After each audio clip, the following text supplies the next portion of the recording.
પુષ્ટિ ભક્તિની વિશેષતા છે કે જેવા છો એવા એટલે આપણે શુદ્ધ થવા દઈશું તો આખી જિંદગી શુદ્ધ થવામાં જતી રહેશે.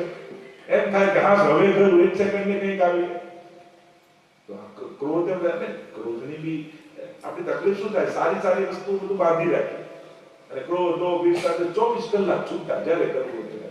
અને સેવા સવારે 2 કલાક જ સેવા કરવાની, પાઠ તો સવારે કલાક જ કરવાનું. એટલે આ બધું ટાઈમ બ્રેકમાં બાંધી રાખે. અને ક્રોધ એ તો ક્યારે આવે તરત ના એના માટે 24 કલાક અને સેવા પાઠ સત્સંગ આ બધું ટાઈમ 1 મિનિટ પણ વધી જાય તો ટાઈમ વધી ગયો. તકલીફ જ છે ક્રોધ ના નીકળે તો વાંધો નહીં, પણ અમુક એને લિમિટેશન તો આપો. એક સૌથી પહેલા એ નક્કી કરો જેના ઉપર ગુસ્સો આવ્યો હોય એના સિવાય બીજા પર નહીં ઉતારવો, એ તો નક્કી કરો. બીજી વાત, જે જગ્યા પર આવ્યો હોય ડ્રોઈંગ રૂમમાં આવ્યો હોય તે ક્રોધને રસોડામાં નહીં લઈ જાઓ, બેડરૂમમાં નહીં લઈ જાઓ, બીજા રૂમમાં નહીં લઈ જાઓ. એટલે એટલા રૂમમાં બરાબર તકલીફ શું થાય, બગાડી હોય કોઈ ઓફિસમાં ઉતારે ઘરે આવે. મોટા ભાગે એવું થાય, ક્રોધનું એવું જ છે. અપાવે કોઈ ને ઉતારે ક્યાં? ક્રોધ જેને અપાવ્યો ને શબ્દ બોલવાની હિંમત જ ના આવે, ઉતારે બીજા ઉપર. ના મને આમ બધાએ પેલો આમ ગુસ્સો અપાયો છે તો ઘણા એમ કે આપણને કોઈ છંછેડે તો ગુસ્સો ના આવે તો કોઈ ના આવે. છંછેડે શાંત રહીએ ત્યારે જ શાંત કહેવાય. વિપરીત સંજોગોમાં શાંત રહો ને ત્યારે જ શાંત કહેવાય. તો ઘણા આપણને કોઈ છંછેડે તો ગુસ્સો ના આવે તો કોઈ ના આવે. વિપરીત સંજોગોમાં તમે જેવા રહી શકો તમે એવા જ છો. અને એટલા માટે જે રૂમમાં આવ્યો ને બીજા રૂમમાં નહીં લીધો. જો મહાભારત આપણું ના વાંચો, સિરિયલો જોઈ છે ને મહાભારત, બીજું કાંઈ શીખો ના શીખો તો વાંધો નહીં, આટલો તો શીખો. ત્યાં સાંજ પડતી ને ત્યારે બધા દુશ્મનો ભેગા મળીને વાતો કરતા. એમ દિવસે ગમે તેટલો મોટો ઝઘડો થયો હોય, સૂર્યાસ્ત થઈ જાય પછી ભેગા મળીને એક સોફા પર બેસીને વાતો કરે. આટલું તો મહાભારત શીખો. મોટા મોટા દુશ્મનો જોડે જોડે બેસીને વાતો કરે. અને આપણે તો સવારે ઝઘડો થયો હોય અઠવાડિયું ચાલે. તો બીજી વાત એ કેલેન્ડરની તારીખ ફરે પહેલા છોડી દેશો. 28 તારીખનો ગુસ્સો 29 તારીખે નહીં લઈ ગયો તો એની ક્યાંક તો લિમિટ આપી દો. સાવ તો છૂટો ફેરવો છો ને એટલે ગમે ત્યારે મહિના પહેલા એ દિવસે તે મારું આમ કર્યું તો એને ઉતારે મહિના પછી. આટલી બધી છૂટ આપો તો પછી તમને બગાડે ને. ક્યાંક તો એને બાંધો. આ બધા અસુરો છે, ગોકુલમાં છે, આપણી અંદર છે. ठाकुर जी ने कहिए कि प्रभु जितनी रवि छाया की कनिका इतने दोष हमारे शरण आए सोई धारे जे जन शरण आए सोई धारे. बस તમારા શરણે આવ્યા છે એટલે તમે ધારજો એમ કહી અને અહીંયા કહ્યું મમ પ્રભુ શ્રી ગિરિરાજધારી. ચોથા શ્લોકનું ગાન કરતા આચાર્ય ચરણાજ્ઞા કરે. પુલિંદ દારા હિત સંબરારી. સંબરના અરી, સંબર જે અસુર હતો એનો અરી એ પ્રભુ કામદેવ રૂપ હતો એને માર નાખ્યો, લૌકિક કામરૂપ. તો પુલિંદ દારા હિત સંબરારી, પુલિંદ જીવોનું હિત કરનારા પરમાત્મા. રમા સદોદાર દયા પ્રકાર, લક્ષ્મી જેમ કૃપા કરનારા. તો કહ્યું કે આ પુલિંદ જીવો કોણ? પુલિંદજી કોણ કહેવાય? તો કે ઉત્થાપન ભોગ આપણે ત્યાં હોય ને એ પુલિંદ જીવોના ભાવથી આવે. ગિરિરાજની તળેટીમાં કેટલી ભીલ કન્યાઓ અને ઠાકોરજી નિત્ય ગૌચારણ કરવા માટે પધારતા અને ગાયો ચરાવીને જ્યારે શ્રમિત થઈ જતા અને ત્યારે ત્યાં મૂળના ઝાડના મૂળના ઉપર મસ્તક રાખીને ઓળી જાય અને સીધામાં તો વિશાળ આદિ સખાઓ કોઈ પંખો કરે, કોઈ ચરણ સેવા કરે અને પાછો જાગવાનો સમય થાય.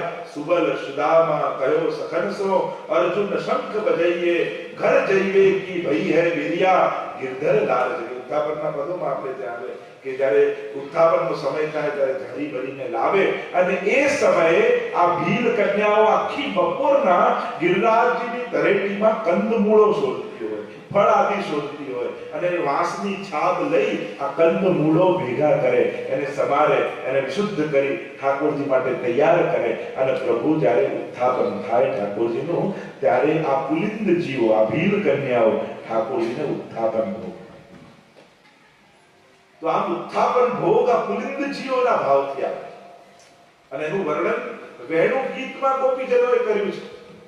પૂર્ણા પુલિંદ ઉરુગાય પદાબ્જ રાગ શ્રી કુંકુમેન દયિતા ધનમંડિતેન પૂર્ણા કયા તો કે ભગવદ રાસમાં ભગવદ કૃષ્ણ લીલામાં પૂર્ણ એક જ છે જૈસે રાધાજી સ્વામી.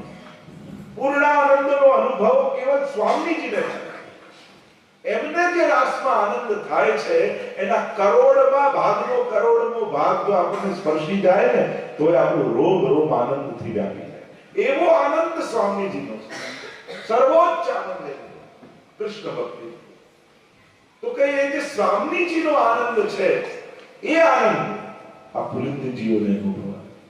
એટલે ગોપીજનોએ પૂર્ણા પુલિંદ ઉરુગાય કદા વેણુ ગીતમાં એમને પૂર્ણ કર્યા. બાકી કોઈ પૂર્ણ ના હોય છે. તો કહ્યું કે પુલિંદજીઓને પૂર્ણાનંદ કઈ રીતે અનુભવાય? તો કે બપોરના સમયે આ પુલિંદજી જ્યારે ગિરિરાજજીની તરેટીમાં આ કંદમૂળ ફળફૂલ લેવા જાય અને ઠાકોરજી આખી રાત્રિ ગિરિરાજજીમાં લીલા કરી હોય. ગોવર્ધન ગિરિ સઘન કંદરાજના દર્શન આપણે કરીએ છીએ. ગોવર્ધન ગિરિ સઘન કંદરા રૈન નિવાસ કિયો પ્યાર. ઠાકોરજી સ્વામીજી બિરાજ્યા છે. રાસની તૈયારી થઈ રહી છે. ઠાકોરજી સ્વામીજીના શૃંગાર કરે, સ્વામીજી ઠાકોરજીના શૃંગાર કરે. શૃંગાર થયા બાદ કુમકુમ અને કેસર લઈને આવે. ઠાકોરજી સ્વામીજીના ચરણારવિંદમાં કુમકુમ અને કેસરની ચિત્રકારી કરે અને સ્વામીજી ઠાકોરજીના ચરણારવિંદમાં ચિત્રકારી કરે અને કુમકુમ કેસર ચરણારવિંદમાં સમર્પિત કરે. અને જ્યારે સવારે થાય ત્યારે આવત લાલ ગોવર્ધન ધારી અને ગિરિરાજની કંદરામાંથી ઠાકોરજી અને સ્વામીજી એકબીજાના ખભા પર શ્રીહસ્ત પધરાવી અને ધીમે ધીમે ચરણારવિંદ પધરાવતા પધરાવતા છમ છમ છમ છમ કરતા યુગલ સ્વરૂપ કંદરામાંથી બહાર પધારીને નીચે પધારે.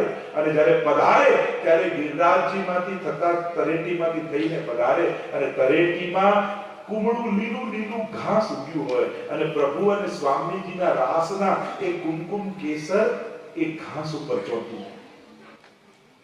એ લીલા લીલા ઘાસ ઉપર નાનું નાનું લાલ લાલ કુમકુમ કેસર ચોંટ્યું હોય અને આ પુલિંદજીઓ બપોરના સમયે ત્યારે કંદમૂળ લેવા માટે ત્યાં વિચરણ કરતી હોય ત્યારે એ લીલા લીલા ઘાસ ઉપર લાલ લાલ કુમકુમ અને કેસર દેખાય ત્યારે એ ઘાસ પરથી કુમકુમ અને કેસર ભેગું કરે.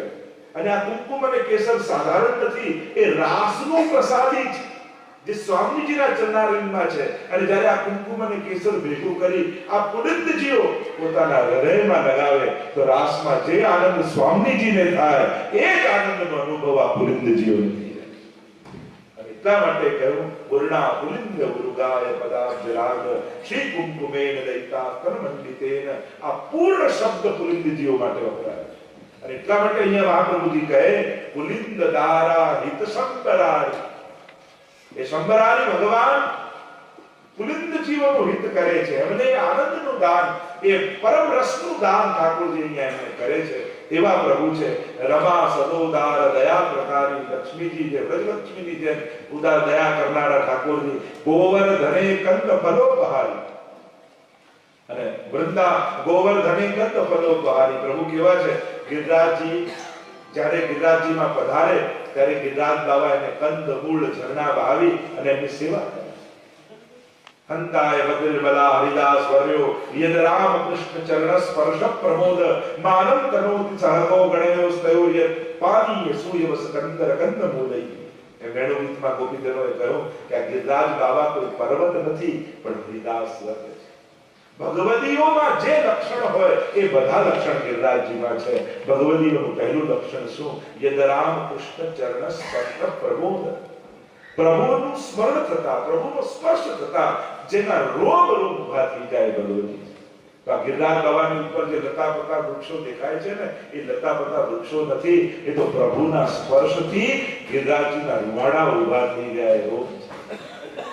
અને પ્રભુ માટે સેવામાં તત્પર ગિરિરાજ બાબા કંદમૂળ ફળ આદિ ઉગાડી અને પ્રભુની સેવા કરે, ઝરણા વાવી જાળીથી ભરે છે. ભગવદીઓના જે લક્ષણો હોય એ બધા લક્ષણ ગિરિરાજજીમાં છે. એટલે ગોવર્ધને કંદ ફલોપહારી. ગિરિરાજજીમાં ફળ આદિનો ઉપહાર ગ્રહણ કરનારા ઠાકોરજી છે.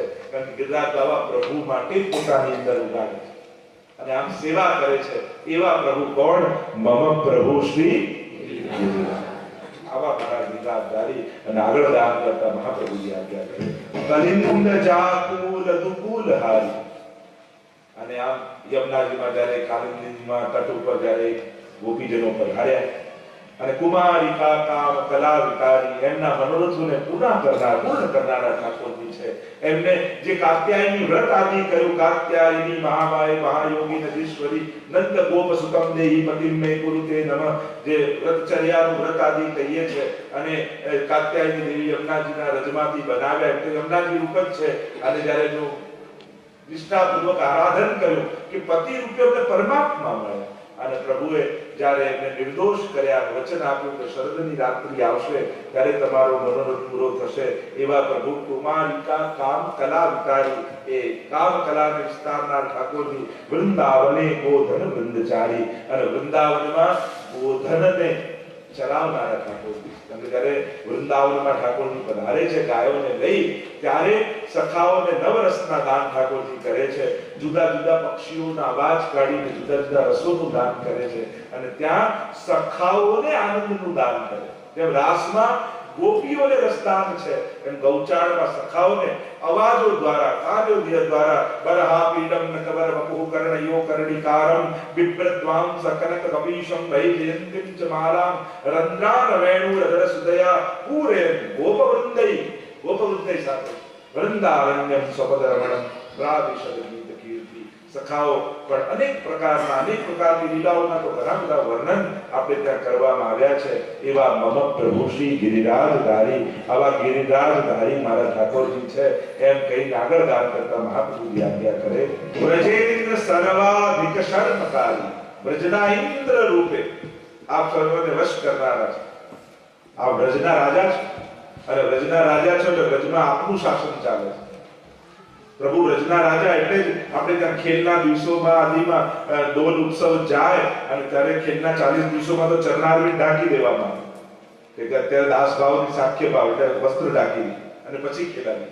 પણ પાછો ડોલ ઉત્સવ પૂરો થાય એટલે જરીના વાગા, જરીના સાગ અને દ્વિતીયા પાઠનો ઉત્સવ આવે કે આપ તો વ્રજના રાજા છે, દેખીએ લાલ ભવન અમારું આપણે ત્યાં કીર્તન ગવાય. એટલે કહેવાય દ્વિતીયા પાઠ કે પાછા વ્રજ ભક્તો ઠાકોરજીને રાજાના સિંહાસન પર પધરાવીને તિલક કરે છે. એ પાછું દ્રાજ તિલક પ્રભુનું થાય છે દ્વિતીય પાઠ. તો આમ આપ વ્રજના રાજા છો, એટલા માટે તો આપ આ રાજાજીની લીલા કરો. કઈ દાણ લીલા, ગોવર્ધન કી શિખર તે મોહન દેની ટેર. આપ સાંકડી કોર, આપણે વ્રજમાંથી શું દર્શન કરીશું, એ સાંકડી કોરમાં એવી કોર છે કે એક એક સખીઓ જ નીકળે છે. બે પર્વત એની વચ્ચે રસ્તો હોય, અને ત્યાંથી એક એક ગોપી નીકળે અને ઠાકોરજી પર્વત પર ઊભા રહી જાય. અને જ્યાં ગોપીઓ જતી હોય ઠાકોરજી માર્ગ રોકે, સખાઓને આડા ઊભા કરી દે કે ક્યાં જાઓ છો, હું વ્રજનો રાજા છું, મને કર આપ. મેરી ભરી મટુકિયા લે ગયોરી, અને ઠાકોરજી મટુકી લઈને ભાગે અને ભક્ત ઉપર પોતાનો અધિકાર જતાવે. વ્રજરાજ વિરાજિત ઘોષ વરે વર્ણીય મનોહર શ્યામ વરે, અનેક પ્રકારના પદ સાહિત્યમાં પણ છે કે પ્રભુ વ્રજના રાજા છે. વ્રજેશ એમ કહ્યું, વ્રજના ઇન્દ્ર આપ છો, અને મહેન્દ્ર સર્વા ગર્વાધિક ગર્વહારી, અને મહેન્દ્ર એવા ઇન્દ્રના ગર્વને હરનારા. મેં કહ્યું પ્રભુનું નામ કાલે દેવ દમન શ્રીનાથજી છે, દેવોનું દમન કર્યું. કારણ કે દેવતાને સામર્થ્ય મળ્યું તો પોતાને ભગવાન માનવા લાગે, અને ઠાકોરજી ત્યારે દમન કરે છે કે તમે દેવતા છો, ભગવાન નથી. 3 શબ્દો સમજવા જેવા છે: ભગવાન, ભગવદ અવતાર અને દેવતા. આ ત્રણે જુદા કક્ષાઓ છે, જુદી અવસ્થાઓ છે. આ જુદી જુદી અવસ્થા પ્રમાણે જુદું સામર્થ્ય એમનામાં હોય છે. તો દેવતા પદ એ જુદું દેવતાનું પદ છે. તો એ દેવતા રૂપે ઇન્દ્ર છે, વરુણ છે, કામદેવ છે, બ્રહ્માજી છે. એ દેવતા પદ ભગવાને જ આપેલું છે. પણ જ્યારે એ ભૂલીને પોતાનું સામર્થ્યનું અભિમાન થઈ જાય, પ્રભુ ત્યારે એમના ગર્વને હરે છે. જો પ્રભુ તમારો બગાડ કરવા ઈચ્છતા હશે ને, તો તમારા અહંકાર વધારનારા લોકો આજુબાજુ ગોઠવી દેશે. અને જ્યારે અહંકાર વધ્યો પછી તમારો બગાડ કરવા માટે તમને તમારા સિવાય બીજા કોઈની મદદની જરૂર નહીં પડે. આપણે જ આપણો બગાડ કરીશું. અને પ્રભુ કૃપા કરવા ઈચ્છતા હશે ને, તો કોઈને ને કોઈને નિમિત્ત બનાવી તમારો અહંકાર તોડાવશે. કારણ કે પ્રભુ તમારું અહિત કરવા નથી ઈચ્છતા. પ્રભુને બાકી બધું ચાલી જાય, પણ ભક્ત અહંકાર કરે નથી. એટલે ક્યારેય પણ વૈષ્ણવે કોઈ પણ પ્રકારનો મદ નહીં રાખવો. અહંકાર. બંને એટલું દૈન્ય. સેવાનું ફળ શું? સત્સંગનું ફળ શું? તમારી જાતે ચેક કરો. હું આટલા સમયથી સેવા કરું છું, પહેલા કરતા મારી દીનતા વધી? તમે પોતે મારી વાણીમાં, મારા વ્યવહારમાં, મારા વિચારમાં દૈન્ય આવી? અને જો દીનતા વધી રહી હોય તો માનજો કે ઠાકોરજી તમારી સેવા સ્વીકારી રહ્યા, તમારું સત્સંગ ફલિત થઈ રહ્યું છે. દીનતાના પાત્રમાં મન મણી મૂકી ભેટ ભગવંતજીને દરજો. નિશ્ચયના મહેલમાં વસે મારો વાલમો, વસે વ્રજ લાડીલો રે, જેને જાય તે ઝાંકી. આપણા દયારામભાઈ ડભોઈના સત્સંગ દેશમાં ભક્તિ નગર છે, પ્રેમની કોળ પૂછી જાજો જીરે, વિરહ તાપ કોળિયાને મળી બોલે બેસજો, અને સેવા સીડી ચડી ભેગા થાજો. આખું એડ્રેસ ઠાકોરજીમાં આપે છે કે પ્રભુ મળે ક્યાં? સત્સંગ દેશમાં ભક્તિ નગર છે, પ્રેમની કોળ પૂછી જાજો જીરે, વિરહ તાપ કોળિયાને મળી બોલે બેસજો, અને સેવા સીડી ચડી ભેગા થાજો જીરે. પણ ક્યાં રહે છે? કે નિશ્ચયના મહેલમાં વસે મારો વાલમો. તમારી જ્યાં દ્રઢતા છે, જ્યાં તમારો નિશ્ચય છે, જ્યાં તમારી શ્રદ્ધા છે, એ જ ભગવાનનું મંદિર છે. ત્યાં ઠાકોરજી નિવાસ કરે છે. અને એટલા માટે કોઈ પણ પ્રકારનો મન, એટલે જેટલો સત્સંગ આપણી અંદર ઉતરે એટલી દીનતા નથી. દૈન્યતા, દીનતા, આ જ સૌથી મોટા ફળ છે, દીનતા અને વિરહ.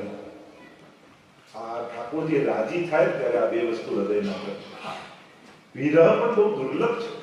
જીવ બાળવો એટલે વિરહ ના કે અમારે તો કાંઈ થતું નથી, આને વિરહ ના કે. આને કોઈ જીવ બાળે ને વિરહ થતો, મને બહુ વિરહ થાય બેન, આ જીવ બાળવો કહેવાય, વિરહ ના કહેવાય. વિરહ તો ફલ રૂપે પ્રગટે. એ રુરુદુહુ સુસ્વરમ રાજન કૃષ્ણ દર્શન લાલસા. એ જે ગોપીઓ કૃષ્ણ દર્શન લાલસાથી જે ગોવર્ધનવાસી સાંવરે લાલ તુમ બિન રહ્યો ન જાય, એ જે ચતુર્બદ્ધાસીનો વિરહ છે, આને વિરહ. એ તો ફલ રૂપા છે. ઠાકોરજી પ્રસન્ન થાય ને ત્યારે હૃદયમાં વિરહ થાય. પ્રભુ પ્રસન્ન થાય ત્યારે હૃદયમાં દીનતા. વૃત્રાસુરે પણ એ જ કહ્યું, દાસાનું દાસો ભવિતાસ્મિ ભૂય. દાસનો દાસ થાય. પ્રભુ પાસે ભક્તોની દાસતા માને. એટલે જ્યારે પણ પ્રભુ આગળ ઉભા હો તો એટલું કહેજો, ક્યારે પણ કોઈ પણ વૈષ્ણવ માટે મને અભાવ કે દુર્ભાવ ના આવે એવી કૃપા કરજો. ક્યારે પણ વૈષ્ણવના દોષ ન જો એવી કૃપા કરો. કારણ કે આપણે ત્યાં પ્રભુનો અપરાધ થાય તો વાંધો નહીં, ગુરુનો અપરાધ થાય તો વાંધો નહીં, પણ કોઈ વૈષ્ણવનો અપરાધ ન થાય એનો ભય વૈષ્ણવે રાખો. સતત સાવધાન રહો. કોઈ વૈષ્ણવ, કારણ કે પ્રભુના જે વહાલા હોય એનો અપરાધ કર્યું તો પ્રભુ મને કેમ ક્ષમા કરે? એટલા માટે સતત સાવધાની રાખવી, વૈષ્ણવના દોષથી બચવું. વૈષ્ણવ આવે વારને ગરિરાજી તો આપણે શિક્ષા, આપણે વલ્લભ સાખીમાં કેટલું કહે, ઉનકે મન કી હો જાના મેરે મન જગદીશ. એ ગમે તે ભાવનાથી આવ્યો, આપણે તો આપણો ભાવ નિર્ણય નહીં કરો. કારણ તમારો ભાવ નિર્ણય કરશો તો નુકસાન તમને થશે. આપણો ભાવ ઉચ્ચ રાખીએ ને તો આપણો આનંદ બરકરાર રહે. એ જે બી ભાવથી આવ્યો, એ કોઈ પણ ભાવથી આવે, આપણે દુર્ભાવ ક્યારે પણ નહીં આવે. આપણું મન નહીં બગાડો ક્યારે, કોઈ ના બગડે. શા માટે બગડે? તમારા ભાગ્યમાંથી કોઈ કઈ લઈ જવાનું નથી. એટલે આજે ઇન્સિક્યોરિટી છે ને કાઢી નાખશો ને તો કોઈના માટે દુર્ભાવ નહીં. આપણે તકલીફ એ જો કે મારું લઈ જાય, કે મને આમ કરી જાય, મારું ક્યાંક આ અહંકાર જ છે તે આપણને દુર્ભાવ કરતા.